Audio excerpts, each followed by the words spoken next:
I thought we were only there to water the mint and chase the last mosquitoes out of the dill. Dusk had folded the garden into a soft hush, the kind of quiet that makes small sounds feel important.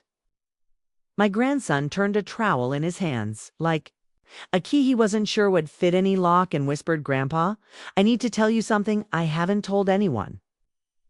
Even the wind seemed to pause. I braced for troublesome broken rule, some bad grade, some secret scrape with a friend. I wasn't ready for a truth that would bloom in my chest and keep rustling the leaves of my thoughts long after the night was over. He crouched beside the bed where we'd planted marigolds for courage and basil for the bakery down the street. "Do you remember when you told me seeds don't look like much, but they carry a forest inside?" he asked. I nodded, surprised he had stored away a sentence I'd tossed like a pebble months ago. He dug 2 fingers into the soil, not to pull anything up, but simply to feel the earth. "I think people are like that too," he said, "but most of us forget." We read the packet and stopped there. We don't put ourselves in the ground where change can happen. He glanced at me then, quick and searching, as if he was measuring how much truth I could take in one breath. "I've been coming here early. Before school, I didn't want to tell you until I knew it mattered." He pulled a small bundle from his backpack in wooden markers, the kind we use to label peppers and tomatoes. Each one had a word scrawled in his careful, slanting hand. Courage, second chances, forgive, begin, hope. He unfolded a sheet of paper. Names covered it, some I knew, some I didn't. Written next to simple dreams. Pass the math exam.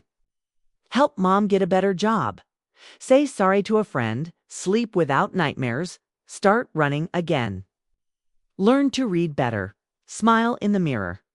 I asked around, he said softly. At the bus stop, after class, at the store. I told people I was collecting promises the way we collect seeds. And they told me things they haven't told anyone. Grown-ups, too. He swallowed. They trust me with their seeds, Grandpa. But I can't grow them alone. I felt the ground tilt a little under the bench where I sat. He wasn't confessing a mistake. He was confessing a mission. He pointed to a strip of soil by the fence. "I started a bed for them here," he said. "Not for vegetables. For promises. I plant a marker every morning and I talk to it like it can hear me. I know it sounds strange, but it helps me remember who I'm doing things for when I feel small or scared." He placed the marker that said forgive near the mint, then breathed in the clean, sharp smell. "I didn't tell you because I thought you might say I'm too young or that this is silly. But it doesn't feel silly when Mrs. Patel smiles at the bus stop and says today she didn't cry. Or when Jordan asks if I can help him with fractions and he gets the answer right.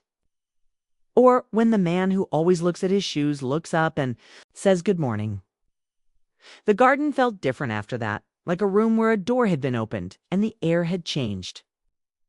I realized my grandson hadn't been visiting the garden just to beat the sun or to escape noise he had been practicing. A kind of quiet bravery that most adults only talk about.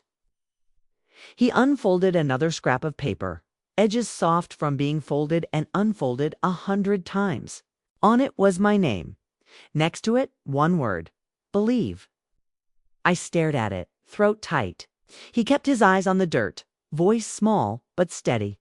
"Sometimes you read the news and sigh. Sometimes you touch the spade, but you don't dig.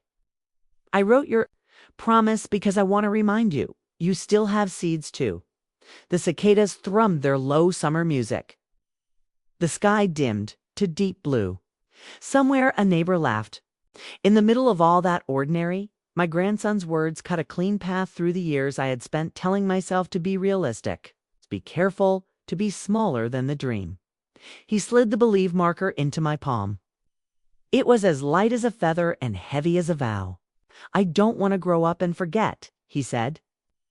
"And I don't want you to get older and forget either. Will you help me?" The question wasn't dramatic. It was gentle, like water over roots. I looked at the path we had laid from broken brick, at the trellis we had built from scrap, at the compost heap turning leftovers into soil, and I heard something ancient and simple rise in me like a tide. Yes, yes, I would show up before the bus came. Yes, I would ask the baker about a basket for bread that didn't sell. Yes, I would talk to the shy boy across the street about books. Yes, I would let a child teach me how to plant promises and keep them alive. I pressed the marker into the ground beside the basil and felt my own breath steady. It wasn't haunting in the way a nightmare haunts. It was haunting in the way a melody stays with you after the song ends, the way a scent pulls you back to a door you meant to open. Long after we locked the gate and the porch light clicked on, his secret kept walking beside me. The garden wasn't just a place we tended. It was a promise we were becoming. At dawn the next morning, the garden felt like a chapel. Mist clung to the bean poles and the mint breathed out a cool sweetness that cleared the last of sleep from my head. My grandson arrived with a shoebox under his arm and the same steady focus he'd worn the night before. He knelt by the bed he'd named for promises and pressed a fingertip into the soil. "We should give the words something to guard," he said, opening the box to reveal little paper packets he'd folded from old newspapers. Each held a pinch of seeds: basil, marigold, zinnia, spinach. Nothing rare, only reliable things that sprout if you give them sunlight and patience. "When people leave a promise, we plant a handful beneath the marker," he explained. "So something living remembers to wake up." We planted hope with marigolds along the fence, slid radish seeds under begin, tucked basil beneath believe. I didn't say much, afraid that too many words might scare away whatever quiet power he had invited into the dirt. By the time school let out that afternoon, the garden's secret had already started to travel like good gossip. Mrs. Patel came by with a sack of lemons and asked if there was a place for laugh again. The mechanic from the corner shop, sleeves black with grease, cleared his throat and handed my grandson a folded note that just said, "Call my brother." He didn't want a marker for himself. He wanted one for someone he'd hurt years ago. A college student pinched with worry over tuition wrote "Keep going" and pressed the stake in so firmly her knuckles whitened. We didn't make speeches. We just planted, watered, and stood for a minute with whoever had brought their seed of a story. The garden became a kind of gentle ledger, not of money owed, but of courage offered. Not everyone understood. One man passing by shook his head and muttered about childish nonsense. And late one evening, a pair of teenagers pulled up 3 markers and tossed them like darts toward the compost pile. I felt a flash of old anger rise in my chest, hopeless. Familiar, but my grandson only walked over, picked up the stakes, and brushed them off like fallen leaves. "They're not ready to see it," he said quietly, pressing second chances back into the soil with careful thumbs. "We'll hold the place until they are." The next morning he drew a small sign for the fence. "This bed grows promises. Please be kind." That afternoon, the same teenagers returned without words, just 2 plastic milk jugs of water. They poured slowly, avoiding our eyes, then left. The soil darkened, and something eased inside me. We started weaving the promises into the rest. Of our week-like threads you only notice when they've made a pattern. On Tuesdays, we carried a basket to the bakery and brought back unsold rolls for anyone who needed them. We placed the basket under share. Wednesdays, my grandson tutored Jordan and May at the garden bench while I thinned the spinach under begin. Thursdays, we walked to the bus stop with cut mint and small paper slips that read "Breathe," because sometimes the first step is simply to remember your lungs know how. On Fridays, I made a quiet rule for myself. No doom-laden news before sunrise. Just dirt under fingernails and a check on my own marker. The basil at Believe sprouted first, 2 green commas pushing. Aside a crust of soil, like a sentence that had finally decided what it wanted to say.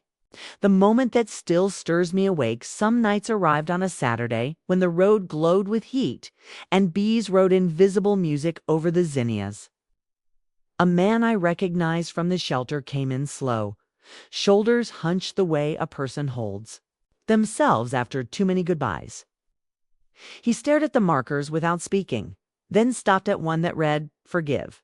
My grandson didn't hurry him. He only asked, "Do you want to plant something?" The man nodded, eyes on the ground. We gave him a pinch of marigold seeds. His hands shook as he covered them. Not like he was planting flowers, but like he was burying a weight that had bent him for years. After a long minute, he whispered, "I kept the apology letter in my pocket 3 months. I mailed it yesterday." He swallowed and added, "I slept a little last night. It wasn't a miracle. It was better than a miracle it was a human being deciding to turn toward light and take one step." When he left, my grandson pressed his palms to the soil over "forgive" and closed his eyes. And I understood what haunted me about the garden. Not fear, not regret, but an insistence that wouldn't let me drift back into shrugging at the world. The bed of promises didn't accuse, it invited. Every stake was a question with a heartbeat. Will you show up for what you said? Will you water it when it's small and unimaginative? Will you trust sprouts you can barely see? That evening, as the sky cooled and cicadas tuned the edges of the air, I stood at the gate and watched my grandson collect fallen twigs, straighten a skewed marker, and tuck the seed packets back into their box. He moved with the unhurried care of someone who knows where he is and why he's there. "Grandpa," he said without turning, "if we keep this alive, it will keep us alive." I thought of the years I'd measured my days in headlines and chores, in to-do lists that began and ended with maintenance. I thought of basil pushing through black soil because it could, because that's what basil does when someone believes. I locked the gate and slid the key into my pocket with a new kind of caution, not the nervous kind that protects what might break, but the reverent kind that honors what must be tended. The garden had begun as a rectangle of dirt. It had become a choir of small, stubborn yeses. And now it was calling us into a third thing, something wider than our fence and deeper than our plans. That would ask more from us than watering cans and kind words. I felt the questions stand beside me like a tall, patient friend, and I knew the next days would answer it. The garden became more than soil and markers, it became a mirror. Every morning when I walked through its gates, I no longer saw just plants pushing through dirt. I saw neighbors carrying burdens, children with untapped courage, even myself with promises I had ignored for far too long. My grandson had turned a quiet corner of land into a place where hearts unfolded as easily as petals in sunlight. Haunting part was not firit, was the undeniable truth that once you see the seeds of hope in others, you can't go back to pretending they aren't there. The stories that unfolded around those wooden stakes still echo inside me. Mrs. Patel, who planted Lafaghan, came by one afternoon with bangles clinking on her wrists and laughter bubbling out of her throat like a spring. She said it had been years since she allowed herself to sit in a circle of friends and simply enjoy their company. But the garden reminded her that joy was not gone forever, it only needed watering. Jordan, the boy who struggled with fractions, proudly showed us a math test with a passing grade and planted a new stake marked confidence. Even the mechanic from the corner shop, who had carried the weight of a broken relationship, returned weeks later holding a phone against his chest. He whispered, "I called my brother." He answered. Then he tucked a stake marked healing into the ground. But the garden also demanded honesty. Some promises didn't bloom overnight. A young man placed a marker called patience and confessed that he was used to quitting when results came too slowly. Day after day, he returned, watering soil that remained bare, and I watched his frustration soften into something steadier. Weeks later, the first shoots appeared and his eyes filled with tears. That was when I realized the real harvest wasn't vegetables or flowers, it was people learning to grow alongside their promises. One evening, after the last visitor left, my grandson and I sat quietly on the bench, watching fireflies spark above the marigolds. He leaned against me and said, "Grandpa, sometimes I get scared. What if people forget? What if they stop coming? I put my arm around him and told him the truth I had finally learned. Even if one person remembers, even if one seed grows, it is enough. Because that one will spread to another and then another. That's how forests start. He nodded, eyes reflecting the faint glow of the fireflies, and whispered, "That's all I needed to hear." The haunting part of his secret wasn't sadness, it was responsibility. Once I knew the depth of what he was building, I couldn't walk away. Every marker reminded me of my own unkept promises, of the times I chose comfort over courage. And yet, instead of condemning me, the garden invited me back each day with open arms. It was never too late to plant another seed. Never too late to water someone else's. Never too late to begin again. And now I want to ask you, if a child could turn a small patch of dirt into a sanctuary of promises, what could you create if you dared to plant your own? What stake would you write for yourself? What word? What vow? What dream would you press into the soil of your life today? Tell me in the comments, because maybe your promise is the one the world has been waiting to grow.